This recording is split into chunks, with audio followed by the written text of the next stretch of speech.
Hi, welcome to the Daiku Podcast. I'm Gary Snow. Today I'm joined by Zoe Fransnick, a GDC award-winning writer and co-host of the, I'm going to screw up on this, Maniculum podcast. Zoe is launching a new magic item deck called Marginal Worlds along with co-creator Mac Boyle, both bringing their expertise in medieval studies to bear on the project. Zoe, welcome. Hello, thank you. You got it right, the Maniculum podcast. And maybe even before we get started, tell us, what is a Maniculum? Yes, so a maniculum is the little pointing finger that you see a lot of the time in medieval manuscripts, and sometimes even later. Like it was the origin of the computer mouse that you're clicking on probably right now. And it's called a manicule or a maniculum, coming from the Latin word for hand. So there we go. Now you know. I did not know that, and I can't barely pronounce it, and I'll blame my Canadian accent for whatever I can screw that up with. But before we get started and talking about your Kickstarter, just tell us, how did you get started in this little hobby? And I guess even further back, medieval studies. Yeah, so for medieval studies, I grew up with a weird classical education. I did Latin for 15 years and kind of grew up in the weird world of late antiquity, classical studies kind of thing. So I was always into that and I just fell in love with the arts and essentially knew that I wanted to write, but I didn't really know how. And so when I started getting into fantasy literature, I at first hated Tolkien and wanted to be better than him. And my little fourth grade self would not let that go. So I decided to go back to the texts that Tolkien drew from and kind of got into those. And I was actually on track to be a commercial pilot. And then COVID hit, tanked that industry. And I was kind of fortunately stuck in my medieval master's program and just decided to go 100% into that. So that's how I got into the medievalist side of it. And then from there, when COVID hit, I was kind of looking around thinking, okay, what can I do with this stuff? You know, I would love to write the next great American novel, but I gotta make ends meet in the meantime.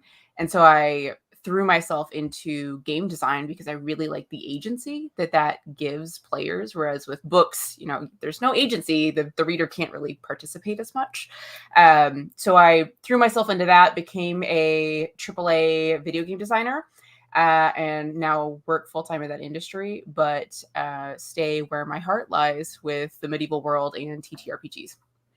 And then how did you and Mac meet? And tell us a little bit, maybe also how that you started the podcast, because basically the outpouring of the podcast has now come into Marginal Worlds, essentially. Yes, yeah, absolutely. It's a direct flow, really. So Mac and I met while I was in my undergrad. I was finishing my undergrad at Purdue University, where he was doing his master's at the time, and we met and just fell in love. I think it was in a Vikings class. It might have been in my Dragons class. There were a bunch of different classes.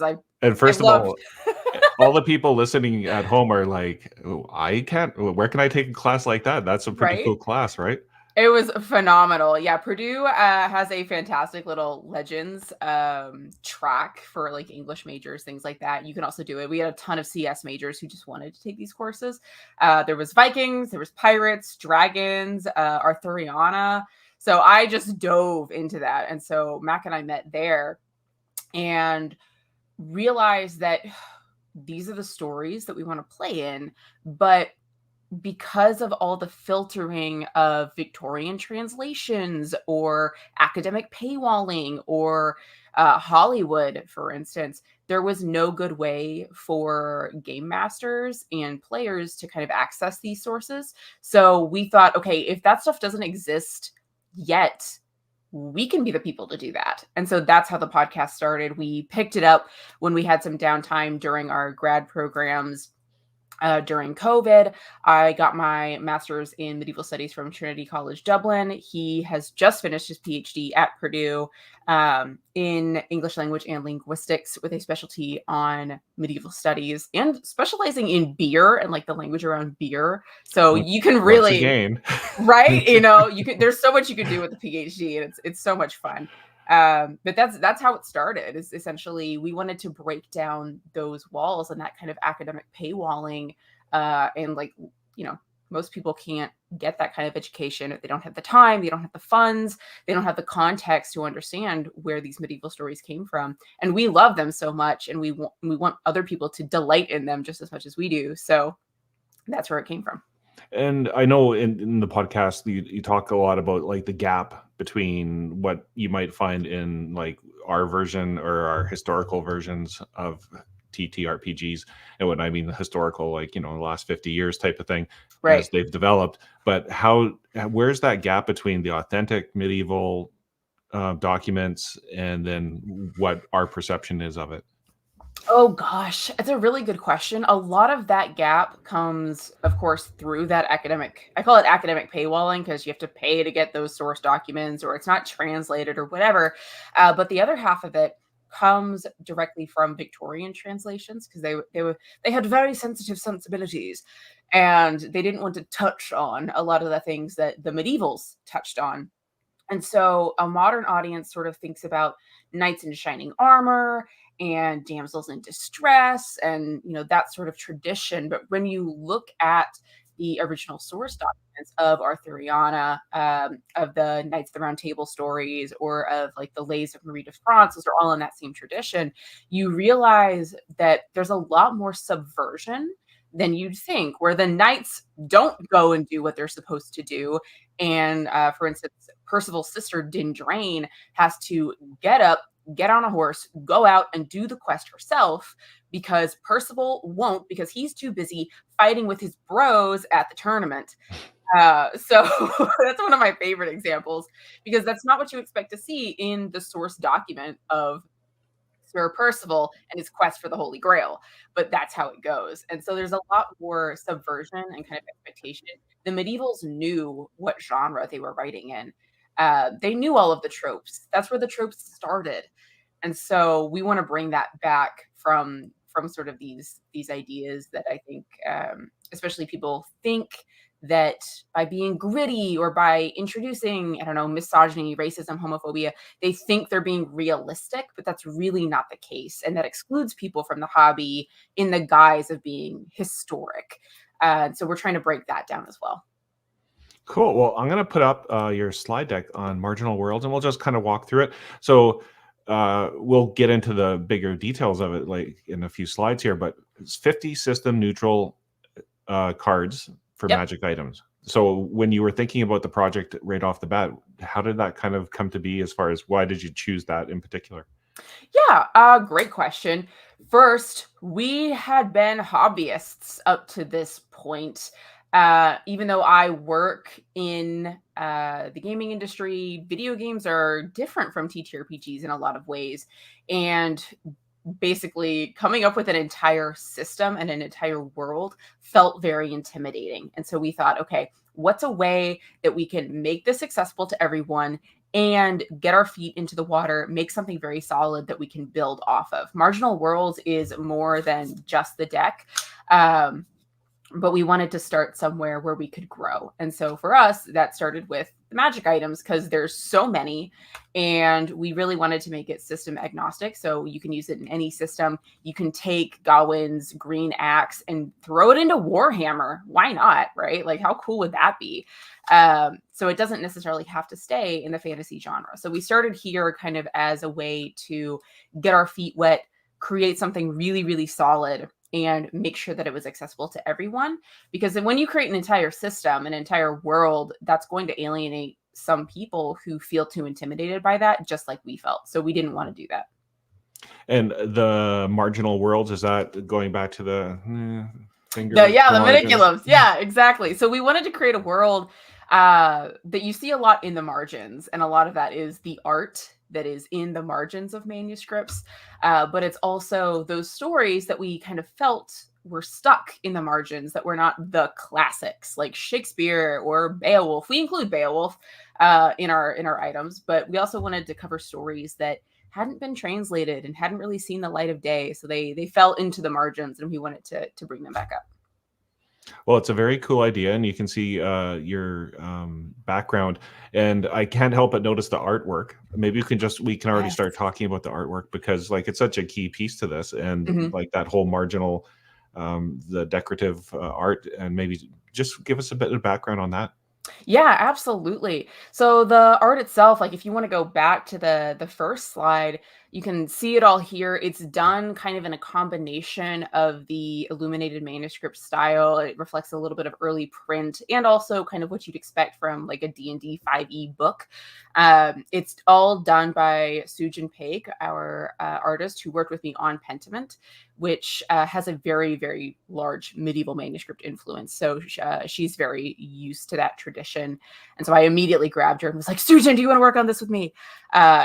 She was all for it. So you can kind of see that reflected here. So we wanted to strike a balance between the beautiful illustrated art of manuscripts and kind of the silly doodles that the monks would have in the margins. So we get that in the style itself and also in the particular colors that we're using. Well, and the video game itself also looks very cool. I saw the Yep. trailer for it, and it's basically that art in an animated style. So Yes. very interesting. Yep. So we already talked a little bit about this, but let's just go over some of the original items and sources. Yeah, for sure. So item origins and manuscript style. So we talked a little bit about the manuscript style. You can kind of see that illuminated stuff over here. All of the images here. We've got the 3 dead men who are an actual item that you can use.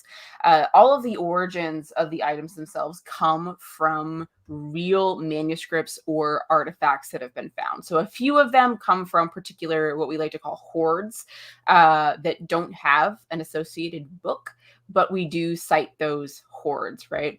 But we also cite every single work that we're using. There's a glossary in the back of our GM's guide that tells you about every single source. So here we have Beowulf, we have the Toyn Beculing, and these are texts that some people are going to recognize, and then many which many people are not going to recognize because we've had to translate them ourselves, or they're just not as accessible. They're kind of weird little stories. So we pull directly from them. If we're not going off of an image from a manuscript itself, we're going off of the description and how it's characterized in the text. And each card actually has an excerpt of the text where available on the card. So you can read how it's described in the original manuscript on the card as you're playing it in your game yourself. And did you have a favorite that as you're going through it, you're all, okay, this is number 1 on my list. I need to make sure it gets in there. I think the big one for me is the shaping. The shaping is an animal pelt that's been enchanted so that when you put it on, you become that animal. And you can take it off whenever you like. You can wear it. But the trick here is that the longer you wear it, the more like that animal you become and the harder it is to take off. So all of our items have kind of a double-edged dynamic, which is what we really wanted to do. We think that magic items should have a cost. Magic should have a cost. And I think a lot of systems, the magic has become so mechanical that you lose that little element of whimsy to it. So the shaping for me really, really wraps up kind of my favorite parts of medieval magic, which is, all right, you do this willingly, but there's going to be a cost. There's going to be an edge. You're taking a risk. And I really love that one. And that comes from the Volsunga saga, or the Saga of the Volsungs, which is an Icelandic saga, a Viking saga. So of course, these 2 dudes, put on these wolf pelts and they go and they take out their enemies. But then they start maybe turning on each other and have to deal with that in the course of the story. Very cool. I like that. And then we get a glimpse of what the cards are going to look like a little bit. Yep. And just talk us through like what people will get on each card. Yeah, absolutely. So there's 50 different magic items. Again, they're all system agnostic. You can play them in any game. We do use consistent language so that it's not difficult to adapt it. You don't have to do any prep, really. You can just pick up the card and say, okay, all right, major damage. Okay, so I should probably roll like this. And you can easily fit it into your game. You can also see the beautiful art. And at the top, you'll notice they all have these little icons underneath the name. So here we have the Axe of the Green Knight from Sir Gawain and the Green Knight, and there's a little quote on the bottom there. But those icons indicate sort of quick play options. So you as a GM know what you're giving your players just by looking at it. You don't have to pre-read every single item, right? So the little diamond is a rare item. It's one of a kind. There shouldn't really be more than one of these in your game. The little thought bubble is sentient, so it's going to talk back. It's going to have opinions as an item. There's cursed. We only have a few of those, but if you want to give a cursed item to your players, you can. There's also high level. So don't really give this to your low level party. It's going to be a little bit out of their league. Wait a couple levels until you give it to them. And finally, the D20 represents D&D 5e stats. So we know that a lot of people play D&D 5e. It's what I started with.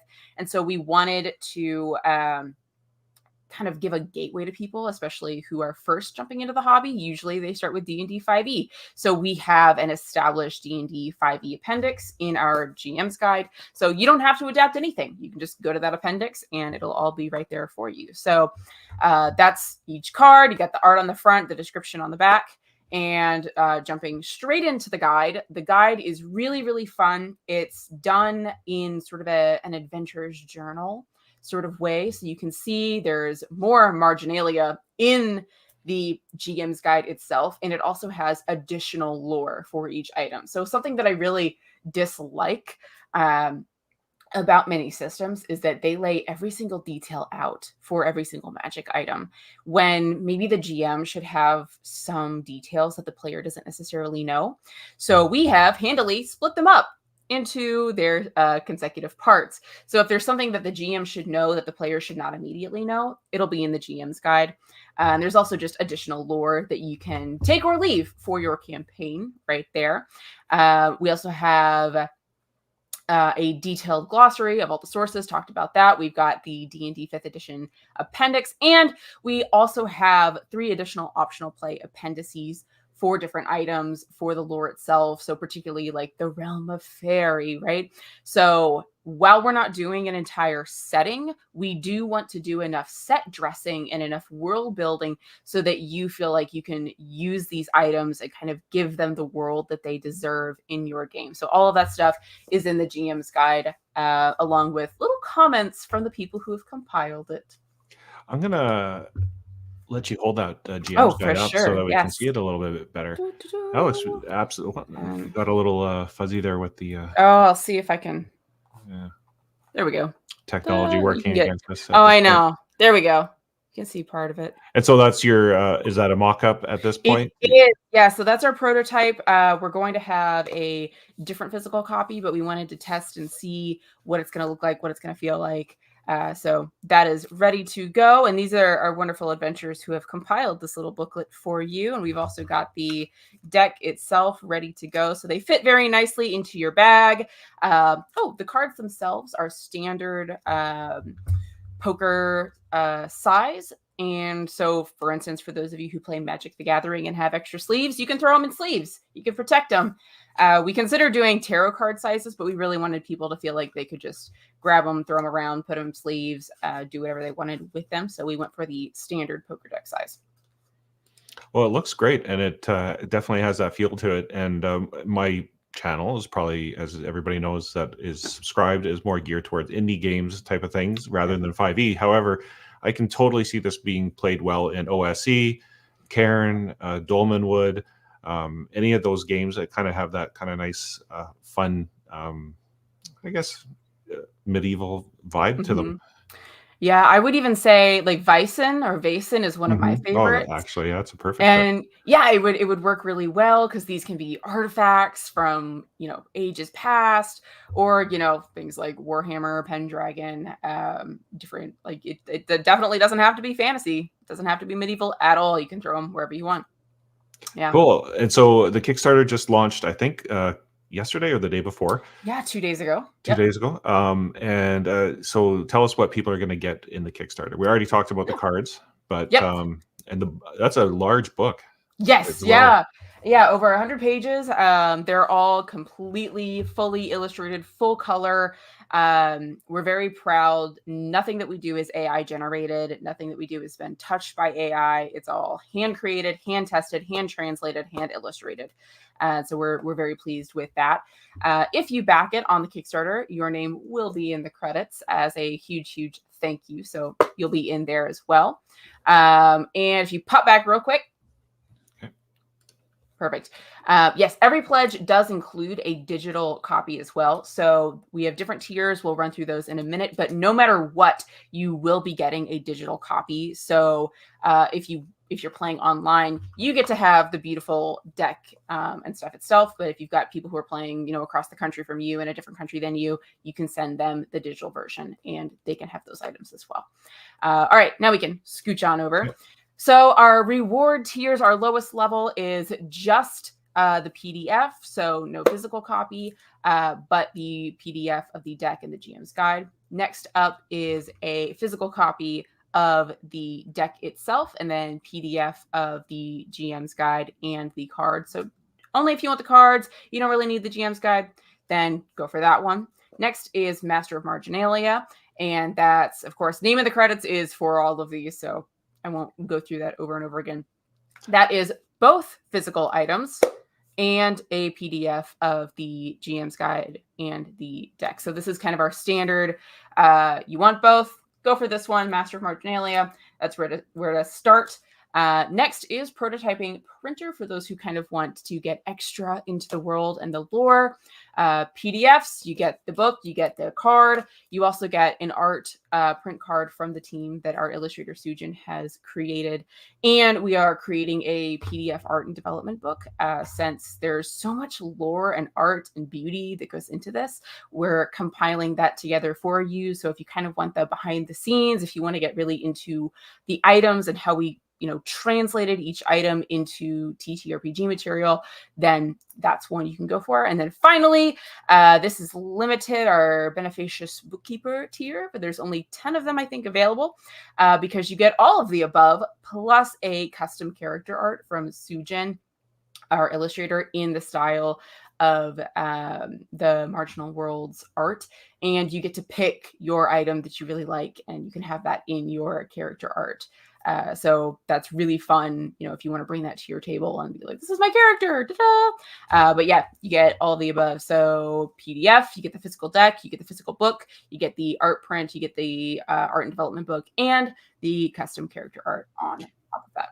And what is the custom character art? Like, is that where you say, this is what my character looks like, and it gets created in that? Yes, precisely. So it can either be a self-portrait if you want to submit a photo and we go from there, or you can say, okay, my character is, an elf rogue and she's got black hair and she wears glasses, or, whatever. You'll kind of detail who your character is and if you want a particular item with it. And Sujin will draw that up and we'll send that to you. Well, very cool. Very cool. I like that. And so where can people find out more about the Kickstarter as well as your podcast? Yeah, absolutely. So you can follow it on Kickstarter. You can back it on Kickstarter now. We are live from June 1st through 30th. And if you this is a link that's just not helpful, but we'll put the links in the description. It's the Marginal Worlds Magic Item Deck. You can also playtest the cards for yourself and check out all of this stuff on our website at themaniculum.podcast.com. If you just click there, then you'll see the podcast. You'll see all those details, and then we have a nice big picture of Kickstarter, and you click on that, and all of the playtest samples are there. They're also on the Kickstarter page. Yes, so socials, you can find us at Maniculum or at Maniculum Podcast. We have our, got to run through the whole list. We got our Instagram, we got our Twitter, we got a Mastodon, we have a Tumblr. I think those are the big ones. Instagram. You're everywhere. Yeah, we're everywhere. You can find us, Google us. We're there. And I see we got some stretch goals here. Yes, we do. So quickly, the stretch goals, the first few are for better quality materials to kind of level up. So better quality cards, a hardcover of the book. So that's like this one. And next, and the character sheet as well. So if we hit that 40,000 goal, then Sujin will draw up a character sheet in the style of Marginal Worlds as well. 60K is a leather version of the book with gold edging to make it feel very medieval. Next is a 2-tier box. So instead of coming like this, it'll be kind of like a book box. Again, like a medieval tradition. The 100K goal is an expanded deck, which would be 25 more cards for 75 cards total.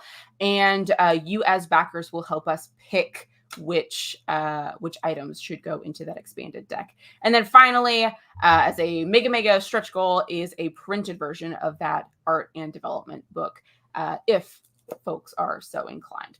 We also have a fantastic Discord for the podcast and also the Kickstarter. So if you like medieval stuff, if you like TTRPG stuff, if you just like really cool memes, check it out. It's a great community. It's very active, very fun. So please consider hanging out there. And yes, that's all the details. And this is your first Kickstarter, and I have to say, like, I really like it. It kind of speaks to me. I think it might speak to a lot of other people. And I know times are tough out there, but if even if you can't support by backing it at this point, share it out there. Support other indie game designers and say, hey, this looks cool, and you should check it out. And it's one of those things, as your first Kickstarter, like I can see this being like a slow burn, and I can see it building momentum, and hopefully we can get it up into those nice stretch goals. Yes, that'd be fantastic. Well, Zoe, thank you a lot for coming on the show and sharing your passion, I guess, for medieval studies and how you're bringing it all to the tabletop space. And you and Mac have done a really good job. Thank you so much. Thank you for having me. And if you are an indie game designer and you want to come on Game Pitch, just go to the website, diecutegames.com/game pitch, and tell them that Game Pitch Gary sent you. Hey friends, are you looking for a game that is not Dungeons or Dragons? Well, we got exactly what you need at Daku Game Pitch. We got zines, we got OSR, we got adventures. But wait, there's more. We got solo games, we got journaling games, we even got card games and dice games. Oh hell, I don't even know what kind of game this is, but we got it. And if you visit us in the next 2 minutes, you're gonna get all the zine quests, zine months, itch fund and backer kits, Kickstarters that you can handle. Visit us at www.dakugames.com and tell them a Game Pitch Gary sent ya.